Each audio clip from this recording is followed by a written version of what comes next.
Halo,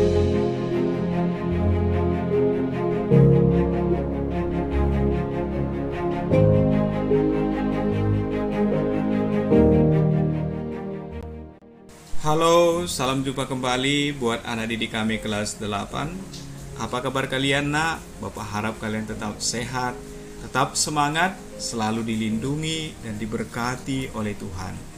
Nah, hari ini kita akan memasuki bagian terakhir materi kita, bab yang keempat, yaitu kebangkitan Yesus sebagai tanda penerimaan Bapa. Kebangkitan Yesus itu merupakan kunci utama iman Kristiani.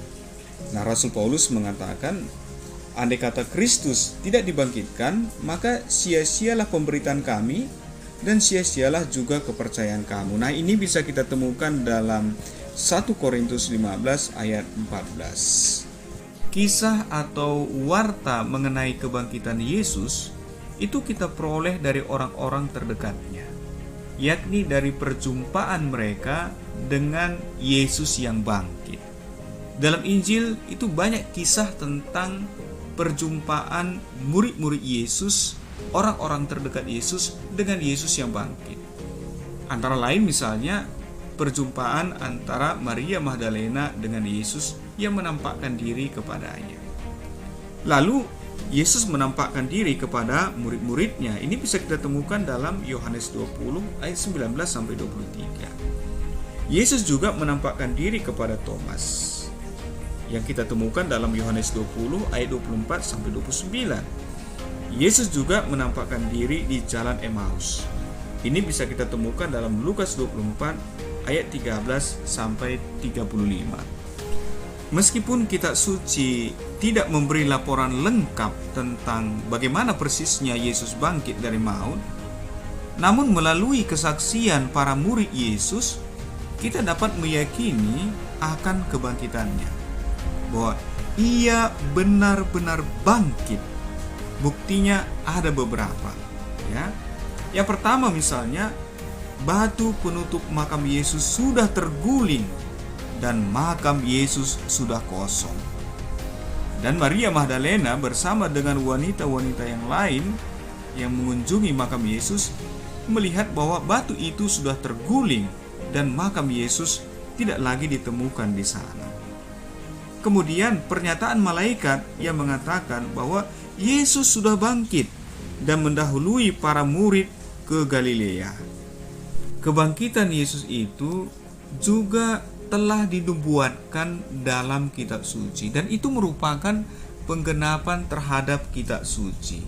Nah, Yesus sendiri bersabda kepada murid-muridnya, "Inilah perkataanku yang telah kukatakan kepadamu ketika aku masih bersama-sama dengan kamu, yaitu bahwa harus digenapi semua yang ada tertulis tentang aku dalam kitab Taurat Musa dan kitab Nabi-Nabi dan kitab Mazmur." Nah, ini bisa kalian temukan dalam Lukas 24 ayat 44.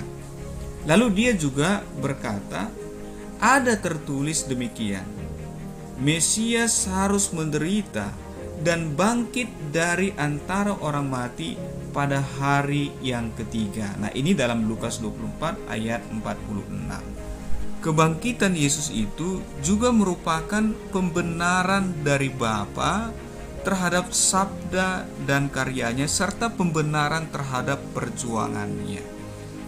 Kebangkitan Yesus juga memberi harapan baru bagi umat manusia, bagi kita yang sedang mempelajari materi ini, bahwa ada harapan yang lebih baik setelah kematian di dunia ini.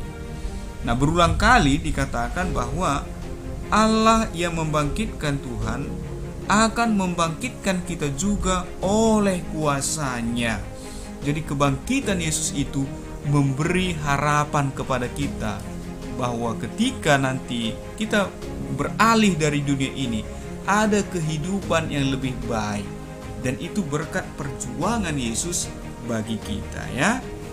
Jadi dapat kita katakan bahwa makna dari kebangkitan Yesus itu adalah, yang pertama, kebangkitan Yesus itu merupakan pembenaran dari Allah terhadap sabda, karyanya, serta pembenaran terhadap perjuangan Yesus. Dan yang kedua, Kebangkitan Yesus adalah permulaan dari corak kehidupan baru, kelahiran baru, dan permulaan suatu kehidupan yang lebih mulia. Dan sesuai dengan tema kita hari ini, bahwa kebangkitan Yesus itu adalah tanda penerimaan Bapa.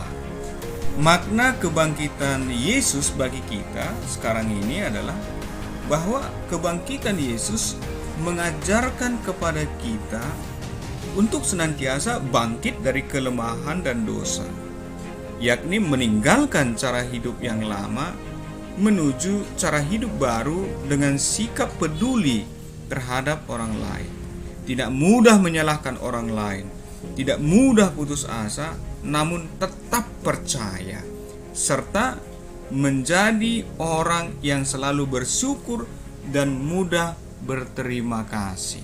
Nah, sebagai langkah pendalaman, Bapak akan memberikan kepada kalian tugas untuk kalian kerjakan ya. Nah, tugas pertama, apa yang bisa kita lakukan agar bangkit dari kegagalan ya? Apa yang bisa kamu lakukan agar bangkit dari kegagalan? Tentu ya, sebagai manusia kita masing-masing pernah mengalami kegagalan ya. Nah, tapi apa yang kita lakukan agar kita bangkit dari kegagalan?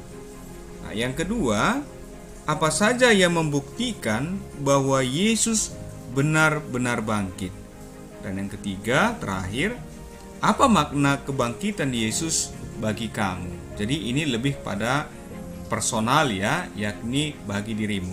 Apa makna kebangkitan Yesus bagi dirimu? Itu saja tugas yang saya berikan kepada kalian. Selamat mengerjakan, tetap semangat.